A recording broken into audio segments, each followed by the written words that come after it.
La France apporte son appui à la Côte d'Ivoire en matière de numérisation. L'ambassadeur chargé de l'audiovisuel extérieur est sur notre plateau, M. Louis de Broassia. On parle beaucoup de système numérique. Il s'agit de quoi en réalité? Il s'agit pour la Côte d'Ivoire, comme pour tous les pays du monde, de respecter un accord international qui dit qu'en 2015, toutes les nations abandonnent un mode de diffusion qui est le mode analogique, qui est un mode non évolutif, qui est bloqué, qui a 60 ans à peu près d'expérience, et qui ne permet pas les évolutions que le numérique permet. C'est ça l'enjeu pour la Côte d'Ivoire, c'est l'enjeu pour la France, qui vient de réussir à peu près son passage, et comme nous avons fini notre passage au numérique le 29 novembre, je suis aujourd'hui le 20 décembre sur le plateau de RCI pour apporter non pas nos conseils, mais dire ce qui a marché en France, et puis aussi ce qui n'a pas marché, pour éviter à la Côte d'Ivoire, puisqu'il vous reste 3 ans de passage, trouver le bon chemin, le meilleur chemin pour les Ivoiriens. Mais qu'est-ce qui a marché? Alors ce qui a marché, et ce qui est important, c'est que d'abord le passage à la télévision numérique, par le mode hertzien, l'antenne, par le mode satellitaire, c'est déjà le cas, par le mode de la fibre optique, de la DSL, c'est une façon, il faut que d'abord tout le monde soit dans le coup. C'est pas un sujet entre Korogo, Bouaké, Abidjan, ça concerne tous les Ivoiriens.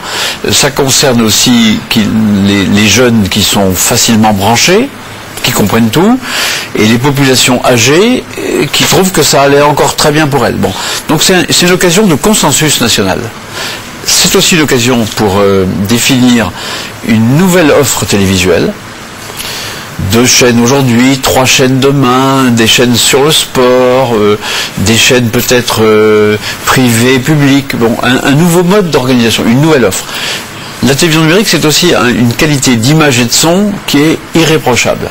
Et enfin, parce que c'est important, ça fait rentrer la Côte d'Ivoire comme la France dans le monde de la connexion, du rapprochement entre la télévision et Internet, ce qu'on appelle la télévision connectée, pour parler simplement.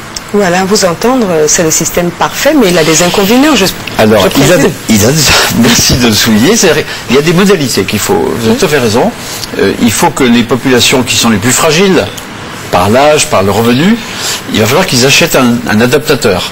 Bon. C'est parfois un peu dur pour un foyer modeste. La population devra être accompagnée. Nous, en France, on a pris une méthode qui passait région par région. Donc on n'a pas passé tout d'un coup comme les Américains ou comme les Japonais. Vous avez 3 ans, mais l'avantage c'est que vous allez prendre ce qu'il y a de meilleur. C'est-à-dire l'accompagnement des populations, sans doute une nouvelle offre télévisuelle. J'ai participé aujourd'hui à la 2e réunion d'un groupe de travail que le ministre de la Communication a créé. On les rencontrera encore demain, un groupe élargi. Et vous avez la volonté politique. C'est un vrai sujet politique de rassemblement. Donc ça coûte pas moins cher apparemment. Alors ça va rapporter de l'argent à RCI. RCI, ça coûte cher en analogique. Plus vous continuez l'analogique, plus ça vous coûtera cher. Plus vous passez vite à la télévision, au mode numérique, ça baisse. Ça baisse. Pour la population, il y a un effort à faire, c'est acheter un adaptateur. Mais c'est très simple. Une fois que c'est fait, allez, vous aurez 99,9% de la population qui sera satisfaite. Je suppose que la RTI la Côte d'Ivoire n'est pas le premier pays concerné. Il y a déjà des exemples, il y a déjà des applications. Pour le moment, vous pouvez servir dans l'Ouest africain de modèle. Vous prenez, c'est le bon moment. J'irai au début de l'année 2012 au Burkina Faso. Je sais qu'ils regardent vraiment ce que fait la télévision ivoirienne. Ils regardent vraiment ce que fait Oui, dans la sous-région, oui. Dans cette sous-région.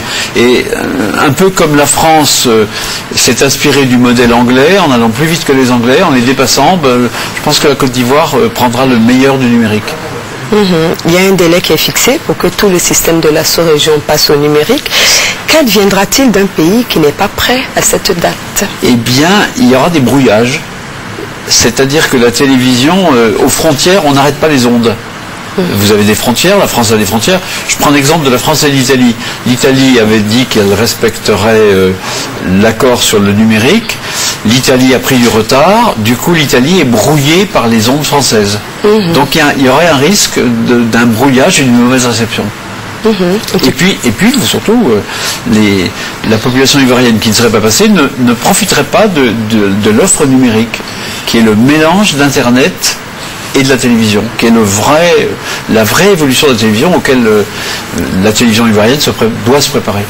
Donc finalement, si on n'adhère pas à ce système, on n'aura pas certains programmes, par exemple. On n'aura pas la coopération de Canal France qui nous aide beaucoup avec sa banque d'images. L'audiovisuel extérieur français nous lâche. On peut penser non à Canal France. CFI continuera à suivre. Le ministère français des Affaires étrangères accompagnera amicalement le gouvernement ivoirien, mais c'est au gouvernement ivoirien de décider du paysage ivoirien dans 3 ans. 3 ans, c'est vite passé, c'est un peu plus de 1000 jours. Voilà, c'est le défi de la qualité. Voilà.